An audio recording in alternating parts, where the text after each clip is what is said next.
Gold trusted gold buyers మీరు తాకట్టు పెట్టిన బంగారాన్ని విడిపించి ఈ రోజు ఉన్న మార్కెట్ ధరకు కొనబడును. One force ruthless fire power dominating every front అంటూ ఇండియన్ ఆర్మీ ఒక వీడియోని రిలీజ్ చేసింది. కరెక్ట్గా ప్రిసిషన్ స్ట్రైక్స్ చేసిన 10 నిమిషాల తర్వాత బ్యాక్గ్రౌండ్లో కనిపిస్తున్నటువంటి ఈ వీడియోనే హైలైట్ చేస్తోంది తాము చేసినటువంటి ప్రిసిషన్ స్ట్రైక్ ఎలాంటి ఎఫెక్ట్ చూపించబోతోందో. ఎవరు ఎక్కడ ఎలా దాగి ఉన్నప్పటికీ మేము దాడి చేస్తాము, దుమ్ములో ఉన్నా చీకట్లో ఉన్నా ఎక్కడున్నా మేమేంటో మా పవర్ ఏంటో చూపిస్తాము అంటూ ఆర్మీ తన వీడియోని రిలీజ్ చేసింది. 9 ప్రాంతాల్లో టార్గెటెడ్గా కేవలం అక్కడున్నటువంటి ఉగ్రమూకలు ఏవైతే బంకర్లు ఉన్నాయో, ఎక్కడైతే హెడ్ క్వార్టర్స్ ఉన్నాయో వాటి మీద మాత్రమే మేము దాడి చేశాము. అక్కడున్నటువంటి సివిలియన్స్ కావచ్చు, లేకుంటే అక్కడున్నటువంటి ఇతర ప్రాంతాల్లో ఉన్నటువంటి స్థానికులకు ఎవరికి కూడా ఎలాంటి నష్టం కలిగించకుండా కేవలం 9 ప్రాంతాలకి సంబంధించి ఆల్రెడీ ఇక్కడ మనం వీడియోలో చూస్తున్నట్టుగా అర్ధరాత్రి జరిగిన ఈ ఇష్యూ తర్వాత, ప్రెసిషన్ స్ట్రైక్ తర్వాత మొదటగా పుల్వామాలో జరిగినటువంటి దాడికి సర్జికల్ స్ట్రైక్ అని నామకరణం చేసుకున్నటువంటి ఇండియన్ ఆర్మీ ఆ తర్వాత పహల్గామ్ దాడి తర్వాత భారత సైన్యానికి పూర్తి స్వేచ్ఛనిచ్చాము అంటూ క్యాబినెట్ అనౌన్స్మెంట్ చేసింది. తర్వాత ఇప్పుడు ప్రెసిషన్ స్ట్రైక్ చేశాము కేవలం ఉగ్ర మూకలు ఎక్కడైతే ఉన్నాయో వాటి మీదే అనేది. ఇందులో లష్కరే తైబాకు చెందినటువంటి హెడ్ క్వార్టర్స్ మీద దాడి జరిగింది. ఈ దాడి తర్వాత Indian army chief Manoj Naravane చేసినటువంటి కామెంట్లు అతి కీలకంగా మారుతున్నాయి.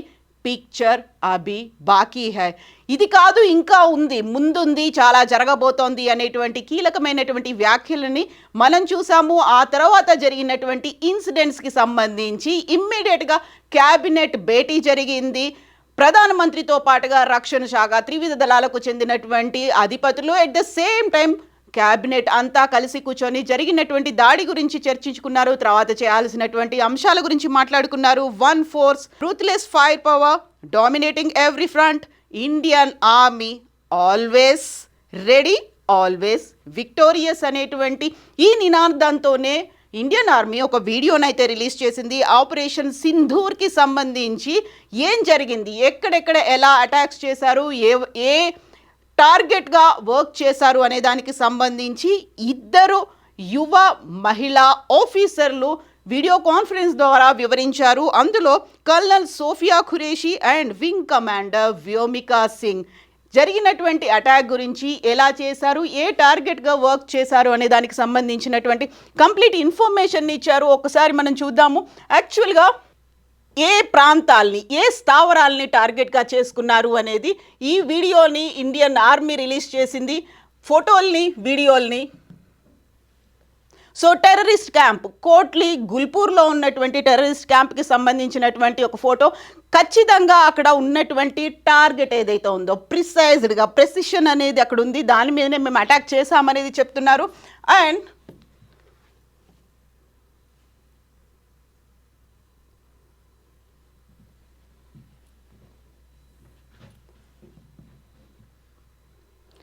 టెర్రరిస్ట్ క్యాంప్ డెస్ట్రాయిడ్, కోట్లీ గుల్పూర్లో ఉన్నటువంటి టెర్రరిస్ట్ క్యాంప్స్ మీద ఎలా దాడి చేశారు, ఎక్కడ టార్గెట్ అనేది ఉంది, ఆ టార్గెట్కి సంబంధించినటువంటి ఫోటోలని, వీడియోలని 2 మహిళా అధికారులు రిలీజ్ చేశారు. బిలాల్లో ఉన్నటువంటి ఇంకొక టెర్రరిస్ట్ క్యాంప్ ఇది, దీన్ని కూడా మేము డెస్ట్రాయ్ చేశాము అనే దాంతోపాటుగా అతి కీలకమైనటువంటి ఇంతకుముందు మనం చెప్పుకున్నటువంటి 2 మహిళా ఆఫీసర్లు సోఫియా తను, ఆ తర్వాత వ్యోమికా సింగ్, ఈ 2 వివరాల్ని అందించారు.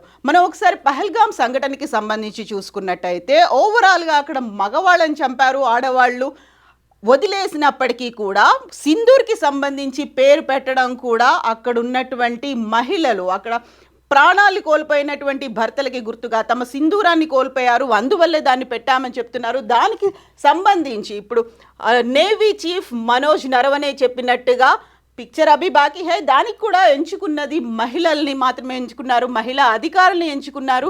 సో ఇక్కడ మనకు అతి కీలకమైనటువంటి ఇంకొక వీడియో కనిపిస్తోంది. వాళ్ళు రిలీజ్ చేసినటువంటి క్యాంపుల్లో ఏవేవి డెస్ట్రాయ్ అయ్యాయి అనేది. అర్ధరాత్రి జరిగినటువంటి అటాక్స్, ఎక్కడ అటాక్ చేశారు, దేని మీద దాడులు జరిగాయి, అవి ఎన్ని కిలోమీటర్ల దూరంలో ఉన్నాయి, లాహోర్తో పాటుగా బిలావర్పూర్, వీటన్నిటికీ సంబంధించినటువంటి ఇన్ఫర్మేషన్ని, కోట్లీ గుల్పూర్లో ఏం జరిగింది, అది ఎంత దూరంలో ఉంది, జనావాసాలకు ఎంత దూరంలో ఉంది, అక్కడ ఎంతమంది ఉన్నారు, ఎలాంటి క్యాంపులు ఉన్నాయి, వీటన్నిటికీ సంబంధించినటువంటి ఇన్ఫర్మేషన్ని ఈ ఇద్దరు యువ అధికారులు వినిపించారు. కల్నల్తో పాటుగా wing commander colonel Sofiya, wing commander Vyomika release చేసినటువంటి వీడియో ఇది. దీంతో పాటుగా యూజువల్గానే ఇప్పుడు మనకు ఒక డౌట్ వస్తోంది, ఆపరేషన్ సింధూర్ అనేది ఎందుకు పెట్టారు అని. ఆపరేషన్ సింధూర్కి సంబంధించి అర్ధరాత్రి 1:30 తర్వాత జరిగితే 1:44కి ఆపరేషన్ సింధూర్కి సంబంధించి ఇండియన్ ఆర్మీ ఒక ఫోటో రిలీజ్ చేసింది, జస్టిస్ ఈ సర్వ్ జై హింద్ అనేది. సో ఇది చాలా కీలకంగా కనిపిస్తోంది. ఆపరేషన్ సింధూర్లో ఎందుకు పెట్టుకున్నారు అనేది. సింధూరం అనగానే మనకు భారతీయ మహిళలకు సంబంధించి, వివాహితలకు సంబంధించి కనిపిస్తోంది. అండ్ అక్కడ చాలామంది భర్తల్ని కోల్పోయారు, 28 మంది భర్తల్ని కోల్పోయారు. దానికి గుర్తుగా సింధూరం అని పెట్టుకున్నారు. దీంతో పాటుగా కశ్మీరాన్ని భారతదేశానికి సంబంధించి ఒక హెడ్ భాగంగా చూస్తుంటారు. అండ్ సోషల్ మీడియాలో విపరీతంగా ట్రెండ్ అవుతున్నటువంటి ఫోటో భరతమాతకి సింధూరాన్ని అద్దినట్టుగా ఉంది అనేది. దీంతో పాటుగానే సింధూరం అనేది ఒక కశ్మీర్లో ఉన్నటువంటి కుంకుమ పువ్వుకి గుర్తుగా కూడా చెప్తుంటారు కాబట్టి సో సింధూరాన్ని అందులో పెట్టినట్టుగా. అండ్ ఇప్పుడు ఉన్నటువంటి ఈ ఫోటోని బట్టి చూస్తే ఏ టెర్రరిస్ట్ క్యాంపులు ఉన్నాయి, ఎక్కడెక్కడ అటాక్ చేశారు. మనం ఇంతకుముందు చెప్పుకున్నాము 9 ప్రాంతాల్లో అటాక్ అనేది జరిగింది. బవల్పూర్, మురిడ్కే, గుల్పూర్, కోట్లీ, ముజఫరాబాద్, బింబర్, చకార్ము, సియాల్కోట్, ఇక్కడే అతి కీలకమైనటువంటి స్థావరాలు ఉన్నాయి. జైషే మహమ్మద్ స్థావరం ఉంది. ఆ తర్వాత అక్కడ ఉన్నటువంటి హెడ్ క్వార్టర్ అనేది ఉంది. ఆ హెడ్ క్వార్టర్ని మేము ధ్వంసం చేశాము అని ఇండియన్ ఆర్మీ అనౌన్స్ చేసింది. దీంతో పాటుగా ఏం జరగబోతోంది, పిక్చర్ అభి బాకీ హై అనేది ఆర్మీ చీఫ్ మనోజ్ నరవనే చెప్తున్నారు. అండ్ పాకిస్తాన్ మాత్రం భారతదేశానికి సంబంధించినటువంటి 3 యుద్ధ విమానాలని, జెట్లని మేము కూల్చేశామని చెప్పినప్పటికీ అదంతా అవాస్తవమని భారత ఆర్మీ కూడా అనౌన్స్ చేసింది. ఒకవైపు ఆర్మీతో పాటుగా ఎయిర్ ఫోర్స్ కూడా ఈ ఆపరేషన్లో పాల్గొన్నారు. ఎట్ ద సేమ్ టైం నేవీని కూడా సిద్ధంగా ఉంచారు. త్రివిధ దళాలకు సంబంధించినటువంటి అధిపతులంతా ఈ సమావేశాల్లో ఉన్నారు. కొద్ది రోజుల క్రితమే కేబినెట్ సమావేశంలో కూడా చాలా కీలకమైనటువంటి ప్రకటన ప్రధానమంత్రి నరేంద్ర మోదీ చేశారు. సైన్యానికి పూర్తి స్వేచ్ఛనిస్తున్నాం, వాళ్ళు ఎప్పుడైనా ఎక్కడైనా ఏదైనా చేయొచ్చు అనేది. సో వాళ్ళు తీసుకున్నటువంటి డెసిషన్కి దేశం అంతా మద్దతు పలికింది. పార్టీలకి అతీతంగా రెస్పాండ్ అవుతున్నటువంటి లీడర్లను చూసాము. ఇది భారత్ సాధించిన విజయంగా జై హింద్ అంటూ, భారత్ మాతాకి జై అంటూ చేస్తున్నటువంటి నినాదాలని కూడా చూస్తున్నాము. అండ్ పాకిస్తాన్ మాత్రం మేము ఎప్పుడైనా అటాక్ చేస్తాము, ఎక్కడైనా అటాక్ చేయడానికి రెడీగా ఉన్నాము అనేటువంటి మాటని పాకిస్తాన్ కూడా చెప్తోంది. ఒక రకంగా చైనా అయితే దీన్ని ఖండిస్తోంది.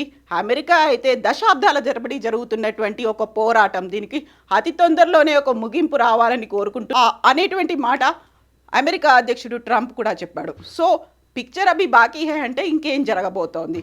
ఒకవైపు మాక్ డ్రిల్లు జరుగుతున్నాయి, ఒకవైపు అవగాహన కలిగిస్తున్నారు, ఇంకోవైపు యుద్ధానికి సన్నద్ధంగా ఉన్నటువంటి సిచ్యువేషన్ అయితే ఉంది. సో నెక్స్ట్ ఏం జరగబోతోంది, వి నీడ్ టు వెయిట్. నిజంగా ప్రస్తుతం ఉన్నటువంటి సమాజం దేనికి ప్రయారిటీ ఇస్తుంది? ఆర్థిక సంబంధాల చుట్టూ మాత్రమే తిరుగుతుంది. మళ్ళీ ఎన్నికలంగానే చాలా విరక్తి కలుగుతుంది. మంచి అనిపిస్తుంది కదా, లేడీస్ కూడా ఛాలెంజింగ్ జాబ్స్ చేసినప్పుడు చాలా బాగుంటది. ట్రాఫిక్ అసిస్టెంట్స్ గా నియమించిన ట్రాన్స్జెండర్స్ అందరితో సాల్యూట్ చేయించుకుంటున్నారు. ఫుడ్ డెలివరీ ఇవ్వటానికి వెళ్ళినటువంటి డెలివరీ బాయ్ అనిల్ పై కళ్ళ ముందు పెళ్ళండి